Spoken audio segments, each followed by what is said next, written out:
It's okay, thank you. Also, I am still recovering from a sickness, which is why my voice sounds a little stuffy and I might cough a little bit, but hopefully not. So, yeah. Your voice sounds good to me. Yeah, thank you. So to start off, my name is Nishka. I'm a 10th grade student in Bangkok studying at the International Community School or ICS, and I'm interested in literature and history. And today, me and the Source of Success Club team, which is based in Bangkok, get to interview Amy Wang. And so, for viewers of this, because this is going to eventually turn out to be a YouTube video, hopefully, that we get to put out to share what you do and your journey to becoming a content creator with other youth. Uh, Amy Wang, for those who don't know, is a study tuber who graduated from Caltech, and she's known for how she helps people become the CEO of their lives, as her podcast has recently been renamed. So, if everyone else would like to introduce themselves now. I'm Harmony. I'm also a 10th grader in ICS, similar to Nishka. Yep, I'm Highlight. I'm a rising senior at ICS, and I'm the founder of SOS. I'm so grateful for this opportunity. I'm Chandu. I'm recently graduated from Suratani School and will be soon begin my journey as a medical student at Songkhla University. And I'm Ramaisa. I'm a ninth grader in KIS Bangkok, and I'm very passionate about STEM and like Jernju, also hoping to pursue medicine in the future. And I know, Amy, you also have quite a lot of experience in the STEM field because I've been following you for quite a while.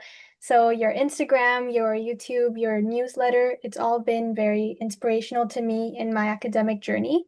So today, as we interview you as representatives of our Sources of Success Club, we really just want to, our priority is to just hear about success. So what success means to you, what success looked like for you in your high school journey, and what advice you would give to us as students who want to be successful in our own academic journeys. So if it's okay with you, we're going to start with some questions primarily about your YouTube channel, which is an area in which you have definitely attained a lot of success and have inspired many people. So I'm gonna hand that over to Harmony. Okay, so the first question about your YouTube channel is what is the essentially the origin story of your channel? So how did you come about doing YouTube? Okay, sure. Well, first of all, thanks everyone for the introductions, and I'm so grateful for everyone who has gotten to know me through my channel. I started my channel in 2020, so the year of COVID, but it actually wasn't because I had time during quarantine. So for the past 2 years when I was at Caltech, so I was a junior at the time in 2020, but ever since 2017, I was like, oh my gosh, Caltech is so unique. Someone has to make a video about it. So for those who don't know, Caltech is fewer than 1,000 undergrad students total. So it's extremely tiny, but at the same time, it's pretty rigorous, like very rigorous. And then it's like Hogwarts, where we have houses with different personalities. And so in February 2020, or yeah, in February 2020, I was like, okay, actually, I'll be the one who shows what Caltech is like because there were no videos about it, like a day in the life of a Stanford student, MIT student, things like that. And so, very spontaneously, I vlogged every single day, Monday through Sunday, for an entire week. It was very daunting because, like, literally no one does that.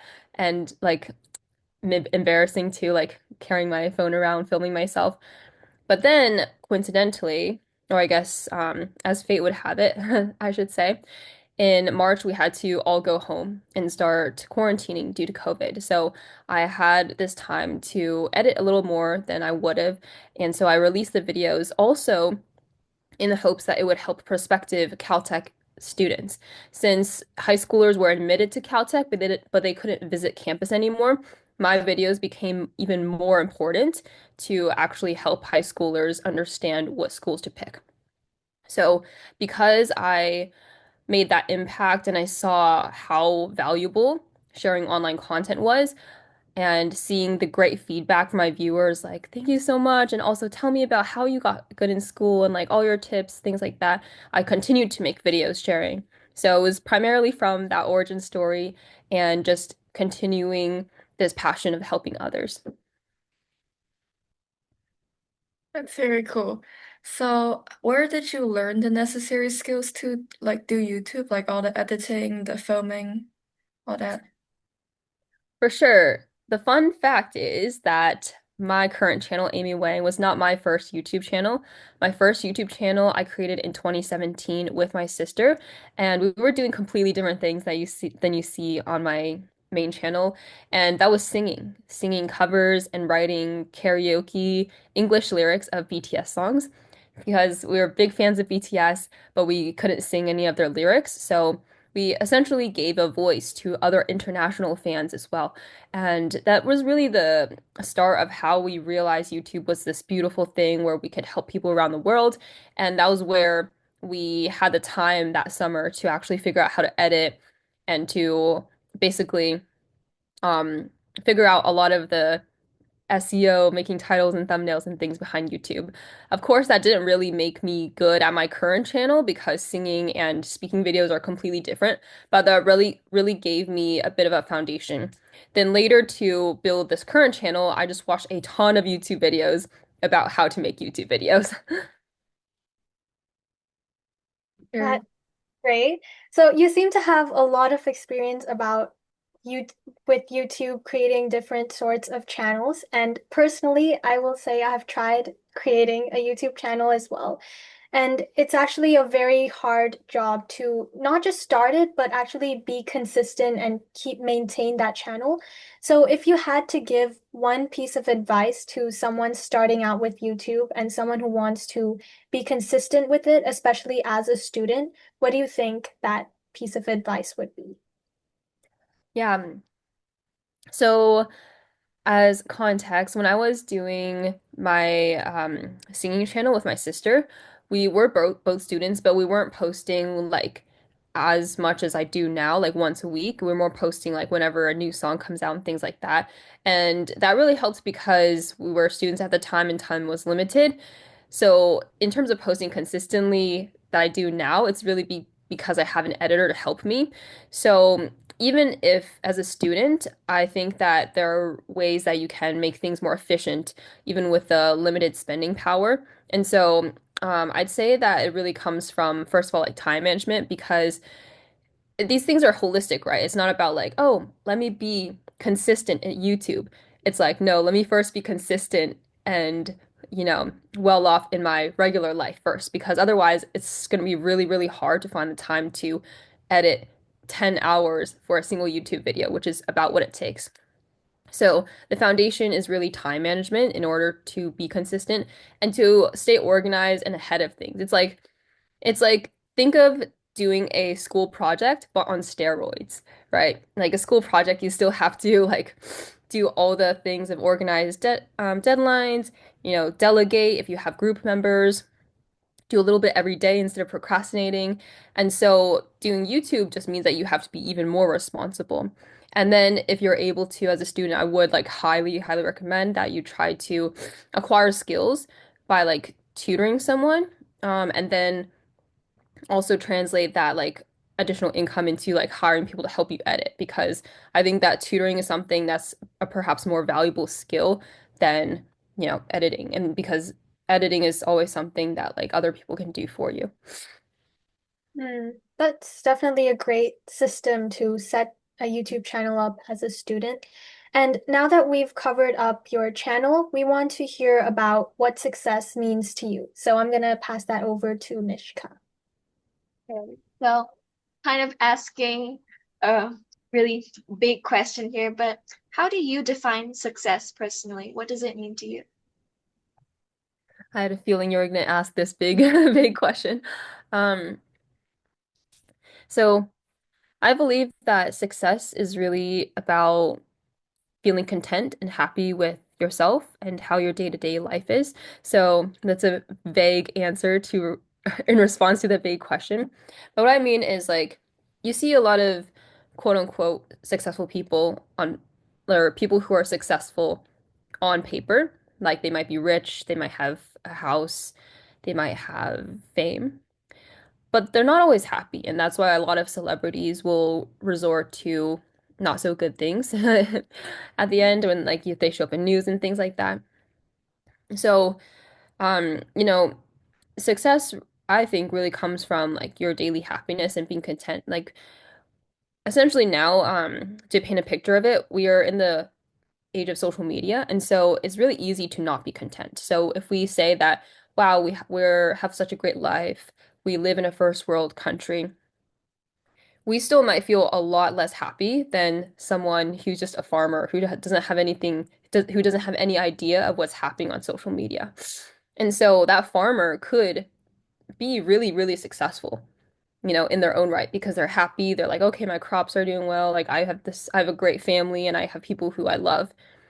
And they might not seem successful to the person in the first world country, but they could be more successful than the person in the first world country.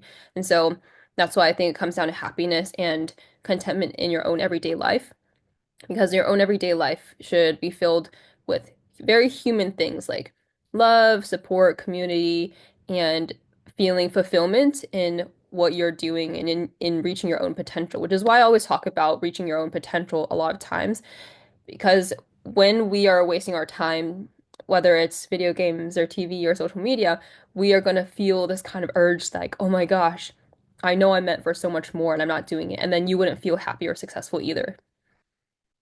So, yeah. Let me know if that makes sense. You can ask follow-up questions too.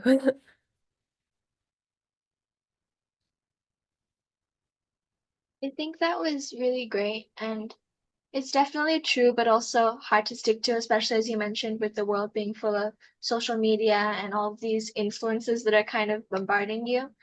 And so, since all of us here interviewing you are students and your YouTube channel does talk a lot about healthy tips for students to pursue their own definition of success in a holistic way that's not just based on these like milestones or achievements that the world sees as successful, we wanted to ask about what success looked like when you were in high school. And so, what activities or practices during high school did you keep up with that you found very meaningful and that you'd encourage current high schoolers to do? When you say activities and practices, do you mean habits in your everyday life, like perhaps exercise or meditation, or do you mean activities like extracurriculars, like that? I think even both, like just things that were regular commitments for you that you found you got a lot out of or that have shaped you into the person you are. Yeah, for sure. So the thing that comes first top of mind is sports. I was an athlete throughout all of high school and most of college. I played tennis, volleyball, and basketball. The thing with sports is that it really hits a bunch of buckets in terms of the benefits it gives you. First of all, it kind of gives you a neuro reset from school because if you're thinking about studying all the time, your brain's actually going to get fried and less efficient. But with basketball, for example, I would be thinking of plays or like sometimes not even thinking at all because you're just so concentrated on one activity that your brain just automatically relaxes and feels so much quicker once you do get back to studying. Another benefit would be the community aspect, right? Like when you're on a team working together, you have to learn communication skills. You have to learn how to adapt to different changes. And that really helps you grow as a person. Finally, you learn time management, extreme time management, because you suddenly have this activity that is a commitment that you have to block out at least 2 hours of every single day, more than perhaps another student who doesn't have sports does. So that is the thing top of mind. And for those who, perhaps maybe they're not so confident in sports or they can't join a sports team, I think that just by hearing the benefits that sports gives you, you can probably find like other activities like team robotics or marching band or things like that that offer you the same kind of things. But that those kinds of activities that offer those things would be what I recommend. Thanks for sharing about some of those things that stood out to you in making you who you are today. And so, zooming out a little bit, how would you describe your overall journey to becoming a content creator who has this really positive impact on students even all around the world, like us? Thank you. So I never thought that I would be doing this. The funny thing is that in high school, one day, I remember I was looking down on my planner, like, oh my gosh, I have a tennis match tomorrow. I have two quizzes. I have a final exam. I have a bunch of things. Oh my gosh, how am I going to do it all? But then I didn't really feel stressed or too overwhelmed. I was just like, there's only one way to do it, and it's just to start doing it right now. And in this moment, after starting to organize the work and then get progress made, I realized, hey, I'm actually pretty good at school because I feel like a bunch of my peers, like they are actively stressed, even if they perhaps aren't aren't in as many activities as me. And so I started thinking, huh, I should write a book about how to be academically successful. But it was just a far-fetched like one idea that I had on one day in high school. And so fast forward to now, it's pretty interesting how things come full circle. And I think that's all due to how I'm a big like analyzer and I'm really like passionate about helping people, but also passionate about reflecting on my own life. And so I think those two aspects just came together perfectly when I had something to share. And that thing to share started out to be about Caltech, but it kept going into this thing that I do now about like inspiring students. And I think the lesson here is that if something calls to you, then just go for it. Just try it. Like this idea of sharing about Caltech called to me so much, just like the idea of writing BTS karaoke videos. That spoke to me so much that I just had to try it because I felt like I saw this thing, this gap on the internet that no one else saw. And so it would be such a disservice to yourself to ignore any signs of like wanting to do something.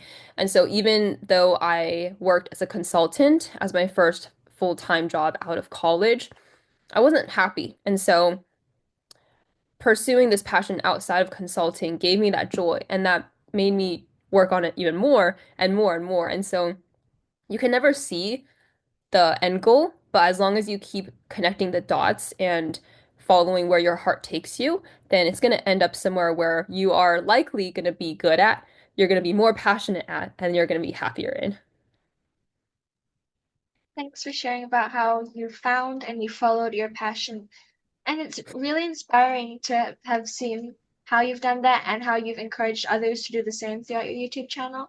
Would you mind sharing with us a big challenge that you faced during this journey?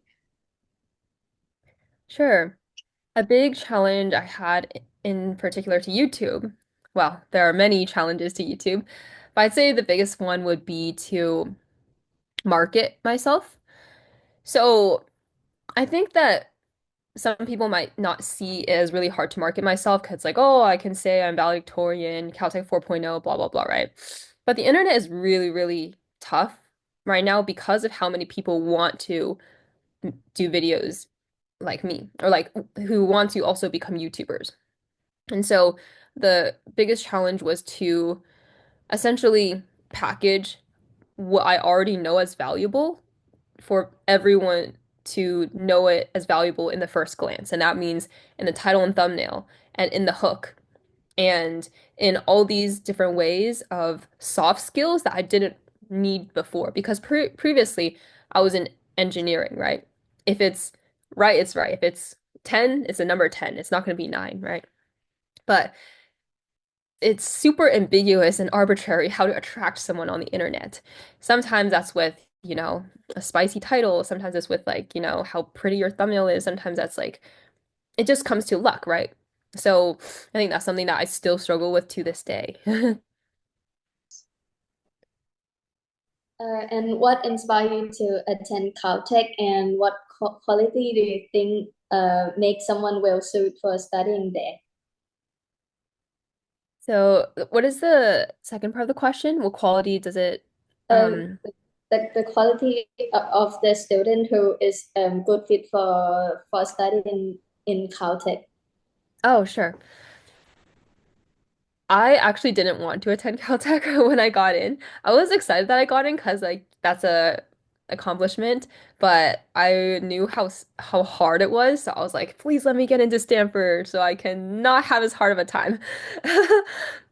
But what eventually led me to choose Caltech was, well, honestly, it was the best school I got into, but also it was just full of opportunity because of the small size and that therefore the low student to faculty ratio, plus the fact that I could play varsity basketball there. And I never would have thought I could be a varsity athlete because by all textbook standards, will never be a varsity athlete anywhere else. Um, and so I think the quality of person that goes to Caltech is someone who is really, really self-driven and curious about the world. You cannot survive Caltech if you don't have those two qualities. Right. And speaking about college admissions and joining basketball teams, varsity sports teams, there's often a lot of failure that is involved in that. So one of the most inspiring videos that I saw of yours was about your Harvard rejection and how you framed that to see it as something that's actually very positive about how going to Caltech helped you start your YouTube channel, helped you meet your fiance, and really framing it in a positive mindset. So what advice would you give us on learning how to deal with failure and reframing failure to see it positively? Yeah, for sure. The first biggest failures will always sting. There's no denying that. I can't just be like, don't feel bad about it, and then you'll feel less bad about it. But you reframe it easier once you've failed enough times. And so what I can recommend every young person or anyone for that matter is just to fail more, and you fail more by trying more difficult things. Like you start from a small thing and maybe you try to learn a new dance and you mess up. That's a small failure. Okay, you get up and you try again. And you start realizing that these failures are never losses. Everything is a win for you because either you actually win or it's a lesson.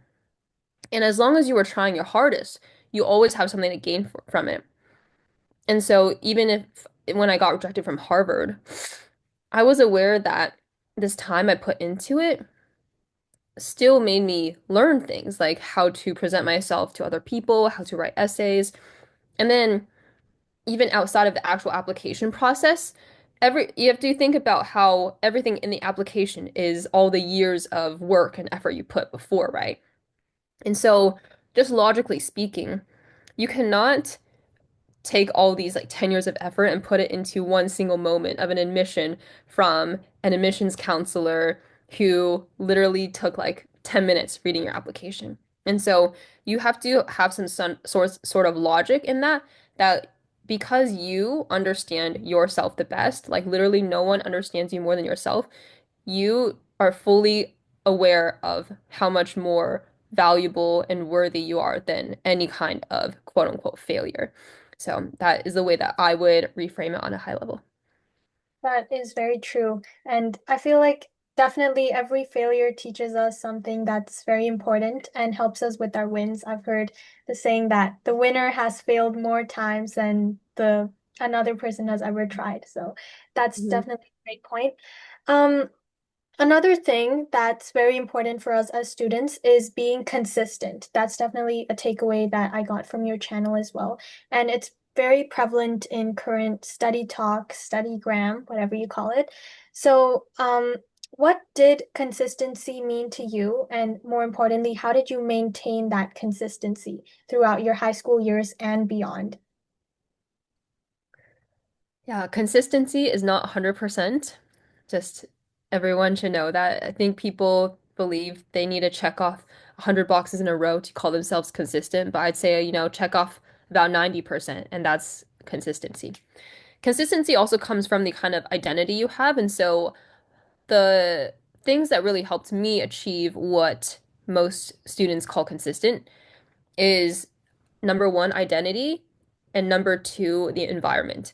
So the identity aspect is that, you know, growing up, I started to, do homework quickly simply because I wanted to start playing more.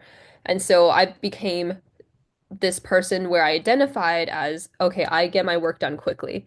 And because I like to play. And it's not because I like work, it's because I like to play, right? And it's because I prioritize work so much that I get it done quickly, or get it done like efficiently and well first. And so this identity kind of carries you where you're going to act in alignment with this identity and such that, even if I miss a day of, I don't know, studying this book, like studying my textbook, I'm still consistent because I'm still someone who studies well, you know.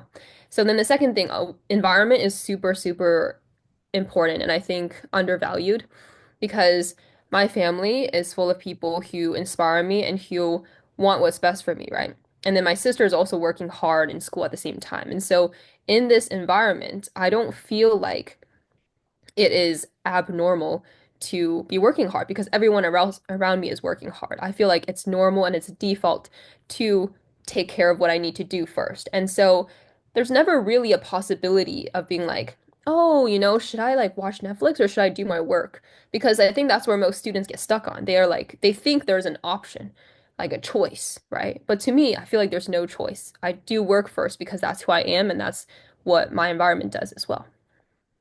That is so true. I've always felt that my environment just kind of changes the decisions I make on a daily basis. And speaking of my environment and our environment, obviously, when we see results of the effort we put into things, there's usually a lot of comparison that takes place, and that could either make us feel inferior, and sometimes it makes us feel superior, which is also not the best thing because sometimes to fit in, at least in my opinion, I would sometimes want to suppress my qualities to fit in with everyone around me. So, would you say you dealt with comparison, especially from such a young age during school? Hmm. I think to say the first thing that comes to mind is that I feel like I didn't have much time to compare because I was just already doing like the next homework assignment or preparing for the next math competition. So, that helps if you don't have much time to dwell on those things. But otherwise, I would still compare myself a decent amount on social media because I did download Instagram when I was a teenager. And so I think it really comes down to you knowing that even if someone else has results better than you in one aspect, you are still spending your time on something valuable. Like you were put on this earth with a specific combination of genes. And so like no one's path is gonna look exactly the same as yours. And so it would be silly to compare yourself. That is very true. If you could go back to high school, what do you wish you had known or done differently?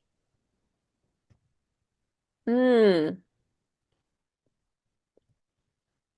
I never want to say I would have done something differently because of the butterfly effect. Because like if I did one little thing differently, then maybe I wouldn't have gone to Caltech. Then maybe I wouldn't have met my now husband. So if I were to say something though, I would say that I want to explore content creation earlier.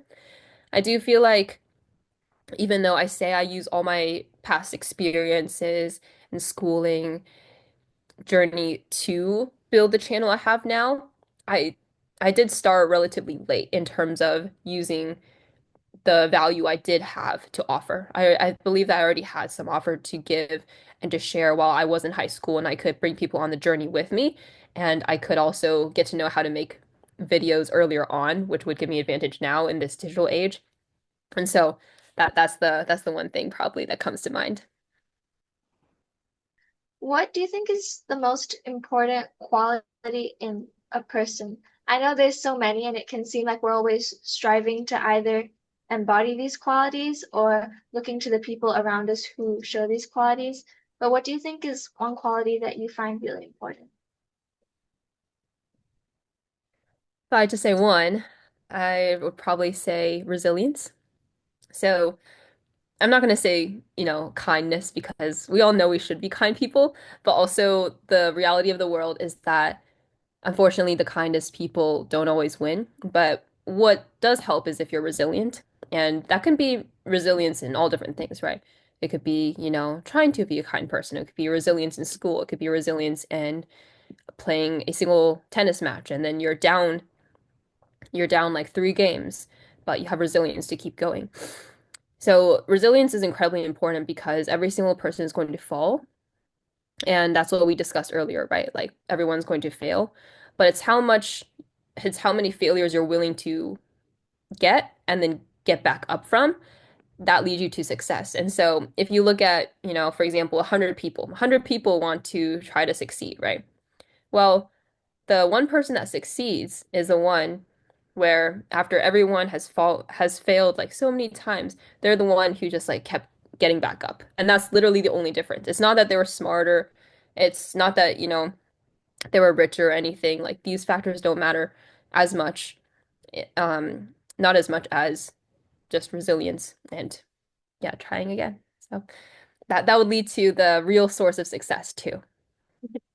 Thanks for sharing your perspective on that. And speaking of opinions and advice like you've been giving us, we're really thankful for.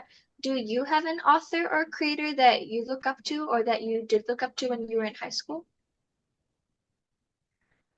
I don't think I had any particular figure I looked up in high school, but I did recently watch a documentary about Jeremy Lin, the basketball player, and it was super inspiring to me how he truly overcame all odds to become a basketball superstar. So, for context, Jeremy Lin, so he's Asian American basketball player, right? And before his success, he was actually always a bench player.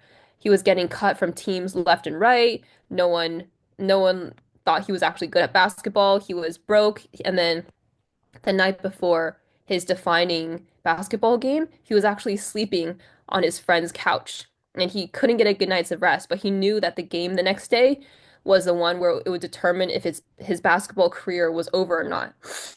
But in that game, he played the hardest he's ever played and he just like literally left it all out on the floor and that's what made him successful at the end. It was that game and also his willingness to like play or to practice a lot more than everyone else. And so I think that story of like the underdog coming up is really inspiring. And I think like a lot of people have that story as well. And that's what I really like. It's like I like to see people who overcame all odds to become successful instead of people who, I guess, already were like a Nepo baby, for example. Okay, so I think that's it for questions. We were also going to ask around since we're aware that you may be coming to Bangkok later for local recommendations. Mhm.